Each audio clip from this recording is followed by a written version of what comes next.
سلامونه وخت مو په خیر. حکومت وایي د کابل ښار هدفي وژنې خوشي شوي طالبان کوي. امرالله صالح وایي ترهګر باید د خوشي کېدو پر ځای اعدام شي ځکه د طالبانو نیول شوي بندیان فکر کوي چې هر ډول جنایت ترسره کړي بخښل کیږي. په قطر کې د افغانستان اسلامي جمهوریت او طالبانو مرکچي پلاویو د اجنډا په اړه خبرې کړې دي. دواړه لوري وایي په دې ناسته کې مذاکراتي ټیمونو د مشرانو ترڅنګ د پلاو ځینې غړي هم موجود وو. د کړکېچ نړیواله ډله وایي ښایي د افغانستان مسله د امریکا د نوي حکومت لپاره زیاته مهمه نه وي.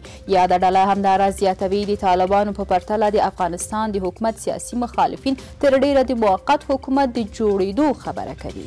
د ملي دفاع وزارت وایي ملي اردو اوس پرته له بهرني ملاتړه 100 هوایي او ځمکني عملیات په خپلواک ډول مخته وړي. په هیواد کې نن د ماشومانو د ګوزن ضد یا د پولیو واکسین پیل شو. د عامه روغتیا وزارت وایي دا کمپاین به 15 ورځې دوام او نږدې 10 میلیونه ماشومان به واکسین شي.